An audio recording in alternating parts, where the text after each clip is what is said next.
चुनावी जंग को पार कर बिहार अब नई सरकार के इंतजार में है। बिहार में नई सरकार के गठन को लेकर पटना में हलचल तेज हो गई है। बीजेपी जल्द ऐलान कर सकती है सेंट्रल ऑब्जर्वर्स का। विधायक दल की बैठक की अध्यक्षता करेंगे ऑब्जर्वर्स। सरकार गठन को लेकर एनडीए के स्तर पर पूरी चर्चा हुई है। तो आपने देखा होगा भारतीय जनता पार्टी में कहीं पर भी अगर सरकार नहीं बननी है तो उससे पहले ऑब्जर्वर नियुक्त किए जाते हैं या किसी भी एक पार्टी में, ताकि वो सभी विधायकों से बात करे।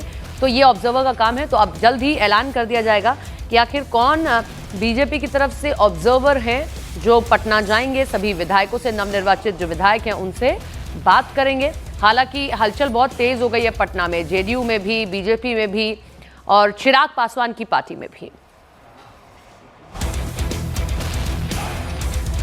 मुख्यमंत्री आवास पर मुलाकातों का दौर जारी है। केंद्रीय मंत्री नित्यानंद राय, विजेंद्र यादव, उपेंद्र कुशवाहा ने नीतीश कुमार से मुलाकात की।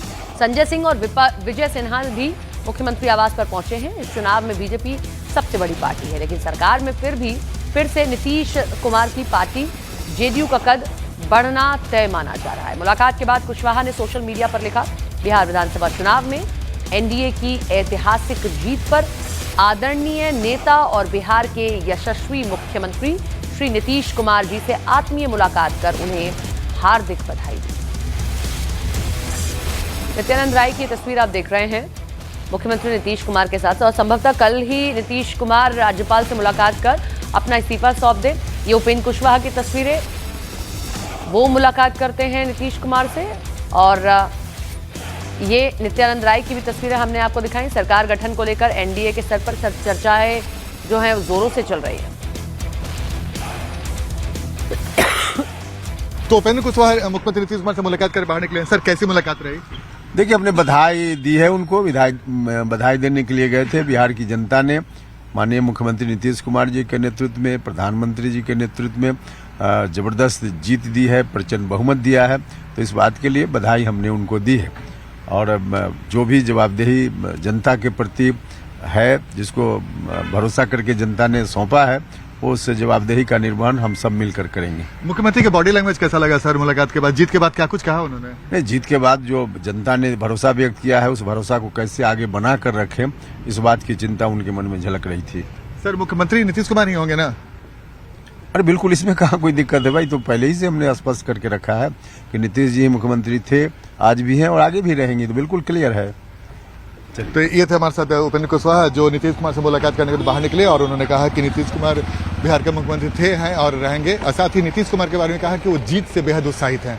कैमरामैन दीपक के साथ आनंद अमृतराज, न्यूज 18 नेटवर्क, पटना। अब सूत्रों के माने तो एनडीए में मंत्रिमंडल का संभावित फॉर्मूला तय हो गया है। नए मंत्रिमंडल गठन को लेकर सहमति जो बनी है, उसके मुताबिक 6 विधायकों पर 1 मंत्री बनाए जा सकते हैं। सूत्रों के हवाले से इस आधार पर मंत्रिमंडल में बीजेपी के पास 15 से 16 मंत्री आएंगे। जेडीयू के कोटे में जाएंगे 14+1 मंत्री हो सकते हैं। लोक जनशक्ति पार्टी रामविलास पासवान के कोटे से 3 मंत्री हो सकते हैं, 19 सीटें हासिल की। और उपेंद्र कुशवाहा, जिनको अभी आप सुन भी रहे थे, आरएलएम को 1 मंत्री पद मिल सकता है। जीतन राम मांझी, हम की पार्टी को भी 1 मंत्री पद मिल सकता है। देखिए, ये फॉर्मूला निकल कर आया है जो हम आपको एक जैकेट के थ्रू, यानी कि एक पूरे स्क्रीन पर भी दिखा रहे हैं। भारतीय जनता पार्टी जो सिंगल लार्जेस्ट पार्टी थी, सबसे ज्यादा सीटें अगर किसी को आई हैं इस एनडीए के दल में, इस एनडीए अलायंस में, तो सबसे ज्यादा बीजेपी के वैसे तो 15 से 16 मंत्री यहां से बनाए जा सकते हैं। जेडीयू 14 मंत्री प्लस आप देख ही रहे हैं नीतीश कुमार अगर मुख्यमंत्री होते हैं तो एक वो। एलजेपी के पास 3 मंत्री जा सकते हैं, हम और आरएलएम से 1-1 मंत्री बनाया जा सकता है। बिहार में नई सरकार का ब्लूप्रिंट फाइनल हो गया। एक बार फिर आपको विस्तार से समझाते हैं किसके खाते में कितने मंत्री। Bharatiya Janata party single largest party है एनडीए के इस दल में, और अगर आप पूरा ओवरऑल रिजल्ट देखते हैं तो 15 से 16 मंत्री भारतीय जनता पार्टी के कोटे से आ सकते हैं। जेडीयू यहाँ 14+ मंत्री 1 मंत्री, यानी कि एक तो हो गए उनके 14 मंत्री, और दूसरा नीतीश कुमारी, जैसा अगर उपेंद्र कुशवाहा ने कहा है तो नीतीश कुमारी मुख्यमंत्री होने जा रहे हैं, तो एक वो। अगला हम आते हैं चिराग पासवान की पार्टी पर, तो एलजेपी से 3 मंत्री बनाए जा सकते हैं, 19 सीटें हासिल की हैं। बहुत अच्छा आंकड़ा चिराग पासवान के कोटे में भी गया है। हमसे जीतन राम मांझी की पार्टी से 1 मंत्री बनाया जा सकता है, और उपेंद्र कुशवाहा आरएलएम की पार्टी से 1 मंत्री बनाया जा सकता है। तो ये संभावित फॉर्मूला अभी निकल कर आया है। विधानसभा चुनाव में मिली शानदार जीत के बाद चिराग पासवान गुरुद्वारे पहुंचे। चिराग पासवान अपनी मां और परिवार के दूसरे सदस्यों के साथ पटना साहिब गुरुद्वारे पहुंचे, मत्था टेका है। तस्वीरें हम आपको दिखाते हैं। चिराग पासवान पटना साहिब के गुरुद्वारे में पहुंचे हैं। पटना साहिब गुरुद्वारा, यहां उन्होंने अपनी मां के साथ में देखिए मत्था टेका।